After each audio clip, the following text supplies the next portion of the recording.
Guys, welcome to my channel. If you are new to my channel, welcome. If you are a subscriber, hello. It has been a while since I have been posting things. I think it's been about 2 years now. Just a lot has been going on since then, and I feel that I'm now in a place where I can give my YouTube channel a little bit more attention. So for those of you who don't know me, my name is Nisha, and pretty much my channel is just a channel based off of my experiences, what I have been through. I am a mom. I'm a homeschooling mom. I'm also a nurse. I am working on a business. So my thing is whatever I have to offer to this world, my knowledge, I can't reach everybody, but if I could just reach one person and help them out, listen, my job is done. My thing is I don't want to hold in knowledge or experiences or information and not share it with people who actually could benefit from hearing a word from somebody that could possibly help them in whatever situation that they are in. So like I said, if you are a single mom, if you are a homeschool mom, if you are a nurse, an entrepreneur, if you have been in a relationship, I have been in a long-term relationship / marriage, and I even learn some things about that, so we can just all discuss it here. Comment about it, vent about it, talk about it, because a lot of people think that certain topics are like taboo and you can't talk about it, but at the same time you're walking around carrying all that weight because you think that, oh, I'm the only person going through this, and most of the time that's not true. Like, we're all human and we all have experiences. Some of them are the same experiences. Really, I'm pretty sure most of them are. We've been heartbroken, we've been in relationships, we've been gotten a divorce, or we've been broken up with somebody, or just a family member hurt my feelings, or a friend left me. Like, we've all been through something in life that I feel that we can be there for each other in those times when those things happen, especially if you don't have a support system, if you don't have family that you can trust, friends that you can trust, a partner that you can trust. Like, just, you can lean on somebody else outside of those people. So that's what I'm here for. So today, my discussion that I really want to talk about is pretty much the things that I learned being a mom. If you are an expectant mom, or if you are a mom already, can I help you? You gotta calm down. What is wrong with you? I don't know. You don't know? You wanna sit with me? Yeah. Yeah. You gonna say hi? Bottle time. Are you gonna say hello? You wanna say hi? Do you wanna say hello? No. No. Oh my gosh, rude. Well, I'm reading this newspaper. That's not a newspaper. What is it? You can't read the newspaper, Mom. I don't read the newspaper. Who reads the newspaper anymore? I do. You do. You're an old man. All right, can I finish my video? Sure. But I need you to get on the other side of me.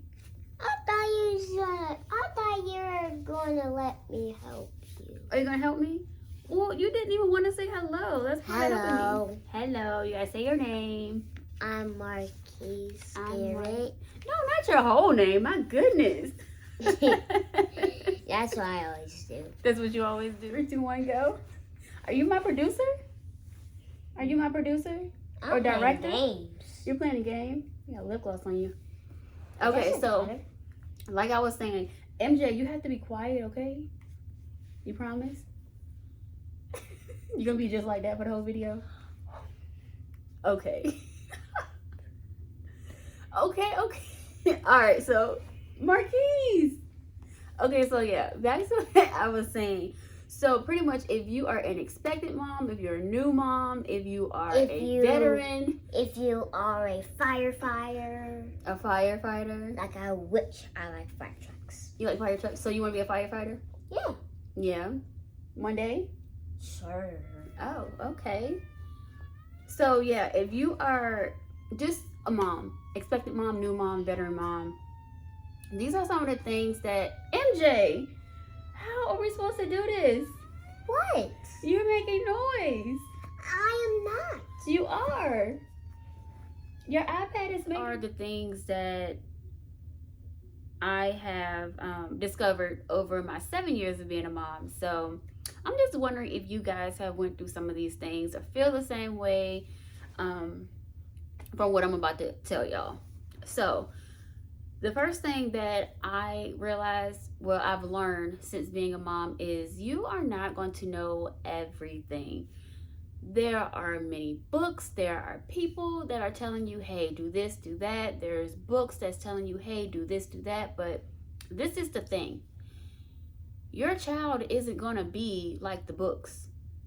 Your child is going to be your child. And certain things don't work for every child. So you kind of have to learn your child to see what works for them and what doesn't work for them. Pretty much based off of their temperament. So yeah, you're not gonna know everything. I sometimes don't know what to do in certain situations dealing with my son, but I try to figure it out the best way that I can. Growing up, I had 3 other siblings, and they were all girls. We were all girls, a whole house full of girls. My mom and us 4. I'm the youngest of the 4. So I didn't grow up with boys. I mean, I had cousins, but it's different from living in a house with a boy versus just seeing your cousins and playing outside every now and then.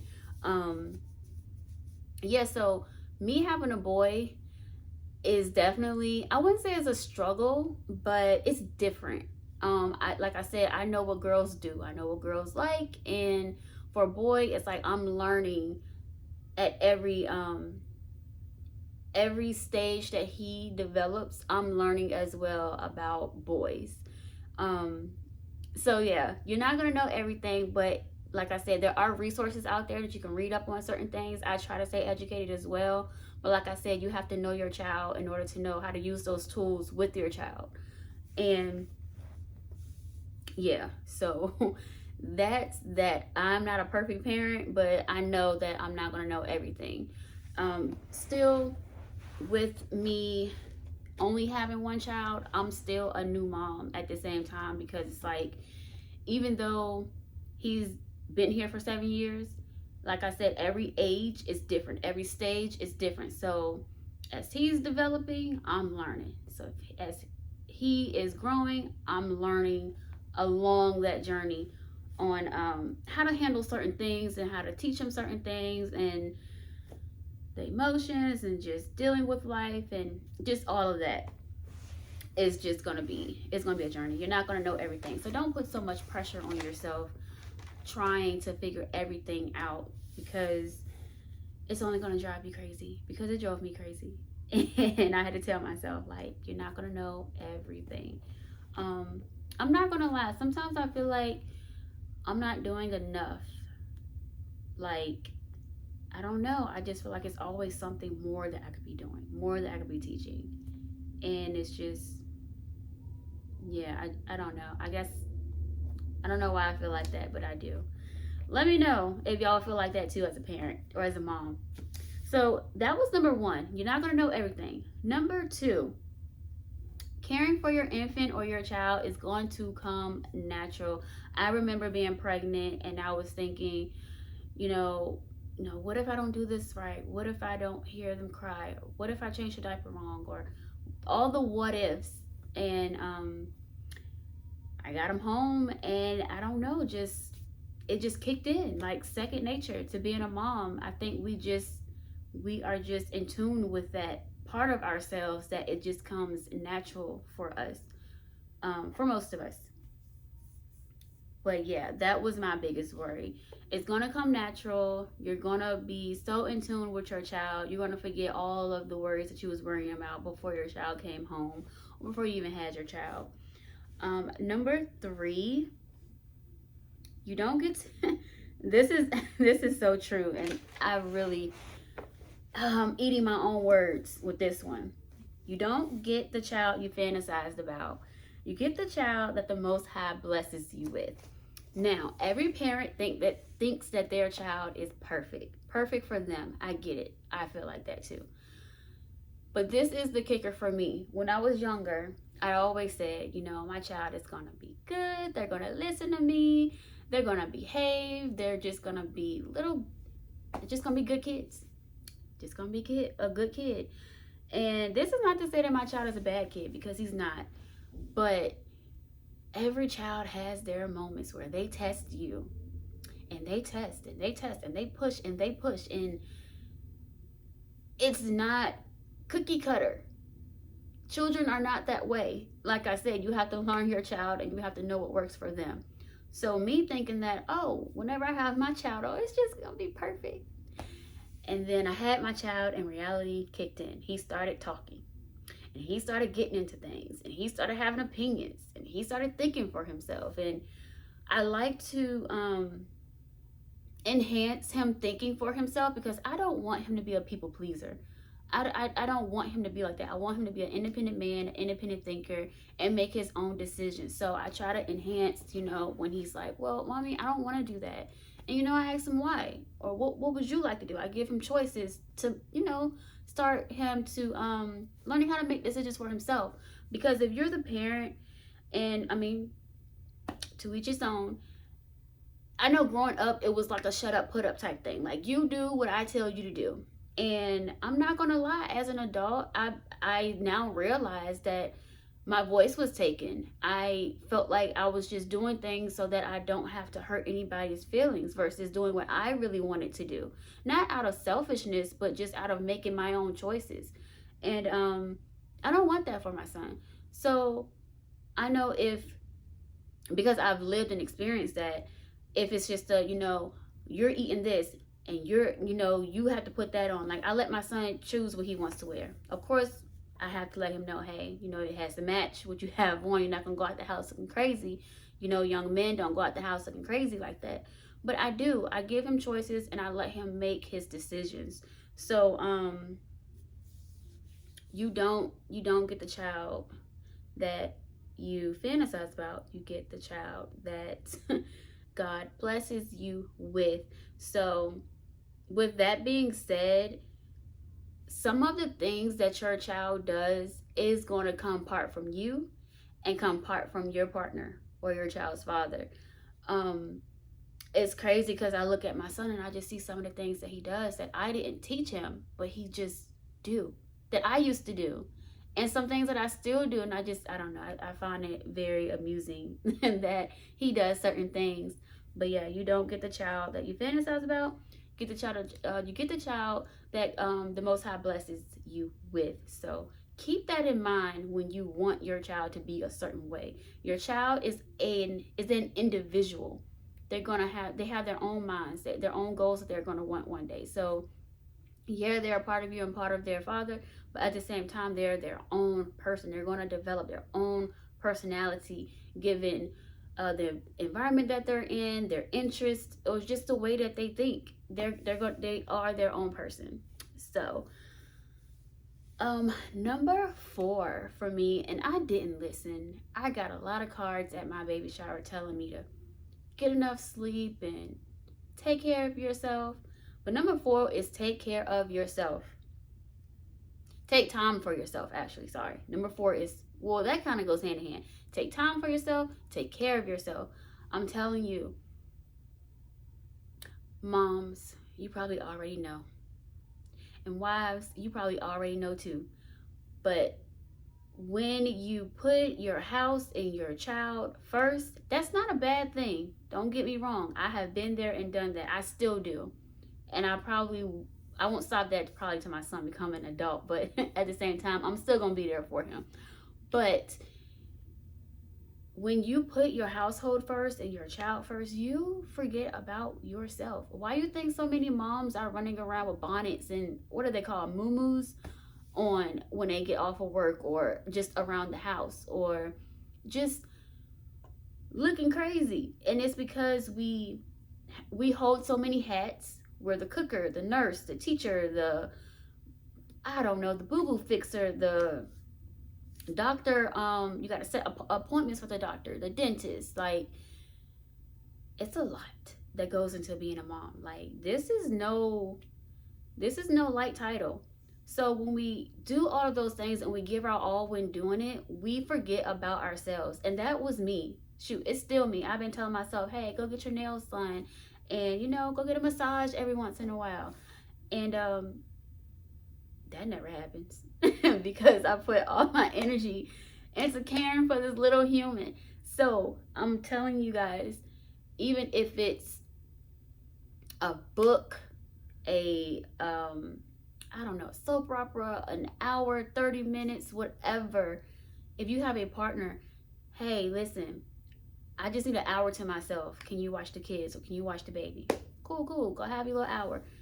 Speak up about it. Don't just be in the motion, being a robot, taking care of home, and you're not taking care of yourself. Because at the end of the day, if you are not okay, your child, your kids, your home is not okay. So you have to take care of yourself and make time for yourself, for your mental as well. So that's my number 4, is take time for yourself. It's very important to do that, to do so. Number 5, you have to meet your child where they're at mentally.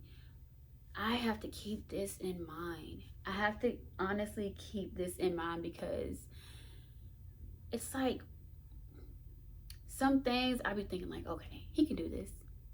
Like he knows to do this. He can put 2 and 2 together. But then it's like, no, that's me thinking. It's me who knows how to do this. It's me who knows how to put 2 and 2 together on certain things. So it's like kids are little sponges. They just absorb things, but they come to this world with basic instincts.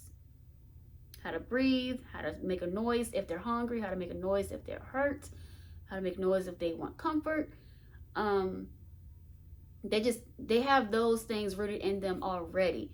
But as far as being adapting to the world and how it works and all of that stuff, we have to teach them that. They don't know that stuff. So we have to learn how to be patient with our children. And I'm not trying to preach and say I'm patient with my child all the time, because I'm not. Sometimes I do get frustrated. He gets frustrated. Sometimes I do get sad. He gets sad. Like I said, we're all human. We all have emotions, and we're all trying to work through certain things. But at the same time, I have to keep in mind that I have to meet him where he is mentally and emotionally. He is 7. So I can't expect for him to think like a 13-year-old when he's 7. Like, not gonna happen. I can't put those expectations on him. So, like I said, I have to work on that myself. I have to be patient. I can't just expect for him to know everything, because it's my job and his dad's job to teach him. And that's what we are doing. Like I said, they're new to the world, and they are adjusting to the best of their ability, given what capacity they could meet at that point. So be patient. If you need to cool off for when there's like a blow up, I know when my son was a toddler, we had plenty of those where I just needed to just take a second and just like take a breather, because those little kids, they are boundary pushers. They really are boundary pushers, man. And I'm sure you already know what I'm talking about. But yeah, so number 5, you, like I said, you just have to meet your child where they're at mentally, be patient with them, be understanding with them, and yeah, you just have to be that parent for them, because they're working through it the best way that they know how, given their capacity. And number 6 is parent how you see fit for your child, not to satisfy anybody else. And this, over the years, I had to realize this, because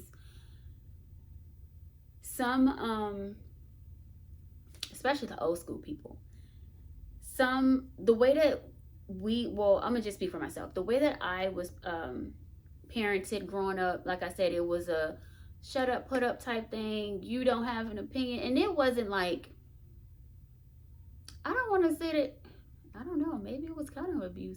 I don't know. Now I'm looking back on it, because now I'm growing up, I was kind of like a people pleaser in a way. But I don't think it was like intentional though.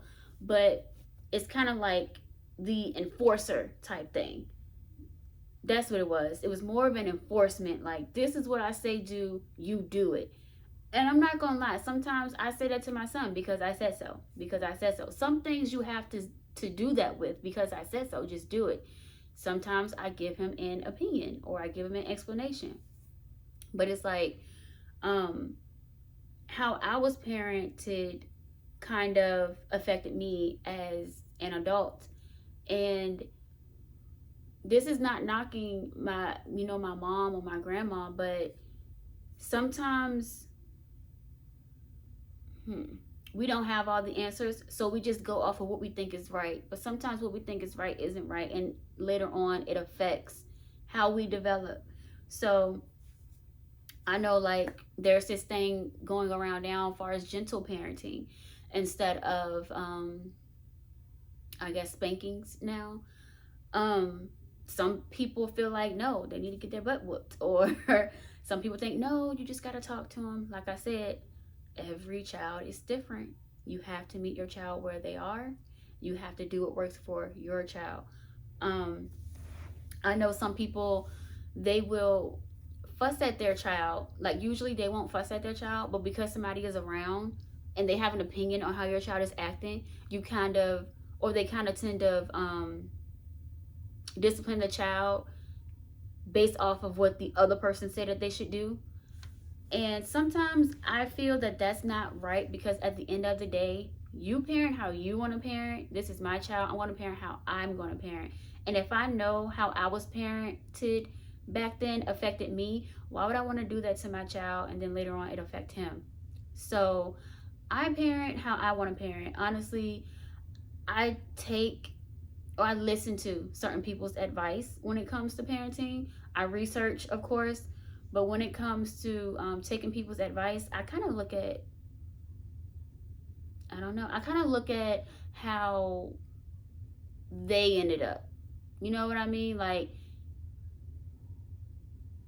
a lot of things are changing on parenting nowadays. You see that everywhere on social media. Well, at least I know. I mean, I have, because I've been, like I said, I researched certain things.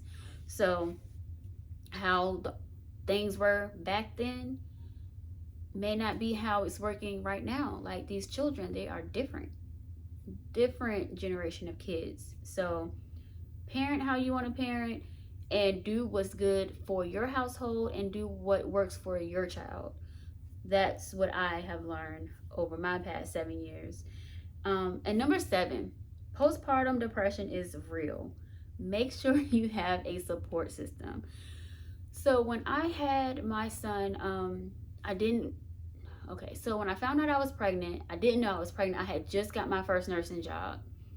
Found out I was pregnant. I couldn't take the morning sickness, so I pretty much quit my job. I did not work my whole entire pregnancy. I didn't work 4 months after my son was born. Pretty much, he didn't start going to daycare until he was 4 months. During that time, I was trying to figure out life. Like, I'm a new mom. I wasn't working for like a year and 4 months. Getting back into working on top of taking care of an infant.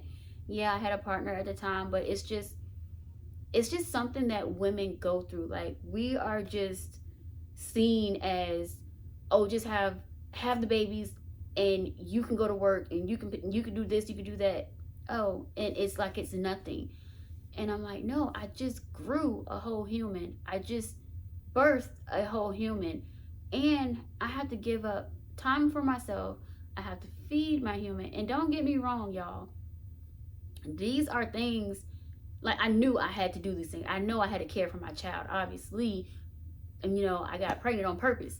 But when it actually happens, you won't know until you actually go through pregnancy and birthing your child and those first couple months with your child.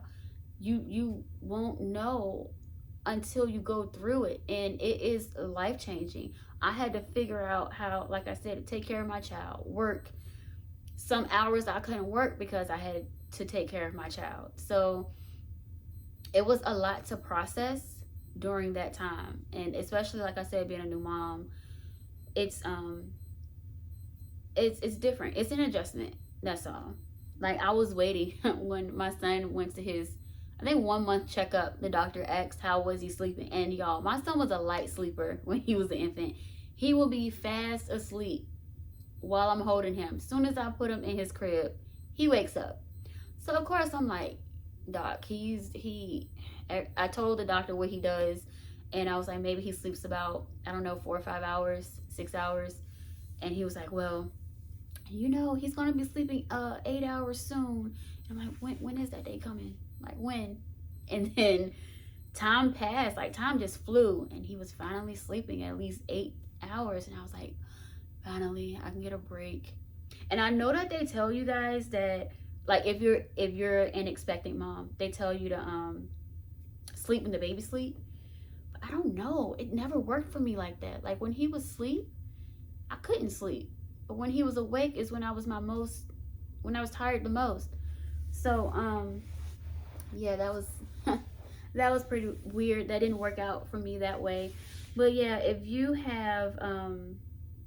seem like you are depressed or going through postpartum depression, that is a real thing. It's not a myth. Some women have it worse than others. I didn't have to get on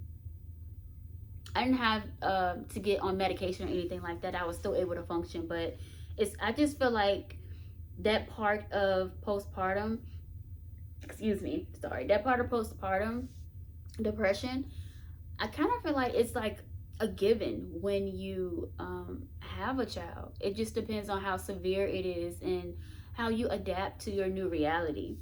But if you feel like you're about to go down a slippery slope, definitely speak out about it, talk to your partner about it, and get support from your family, because you don't want to go down a slippery slope and then it turns out bad. You don't want that. You want to be in your most healthiest mental state. And I kind of feel like too, that's why some women, they be harming their kids, because they're just they have so much pressure on them and they don't know how to deal with it, so they just take it out on the kid, and unfortunately end up hurting the child worse than what they thought they would ever do, which is unfortunate. But moms, like I said, we wear a lot of hats. It is a lot of pressure, especially if you are a working mom. I was a stay-at-home mom for 4 months, and it drove me crazy. I couldn't be a stay-at-home mom. This is no offense to stay-at-home moms. I know that it takes a lot to run a house, but those 4 months, I don't know, I just needed something that I needed to get back to doing things that I loved doing. That's all. I needed an outlet, and me going to work, me being a nurse, was that outlet for me. And I needed to go. So I went back to work 4 months after having my son. But yeah, if you have been through any of these 7 things, if you have any advice on motherhood or expectant mothers, or what you do on a daily with your child, or your experiences being a mom, drop a comment down below and let's talk about it. Because like I said, being a mom it's not easy, especially being a single mom. You really have to hold the fort down yourself and do everything. So yeah, if you like this video, give me a thumbs up, follow my channel, subscribe, and hit that notification bell so that you can see when I post new videos. I will see you guys later.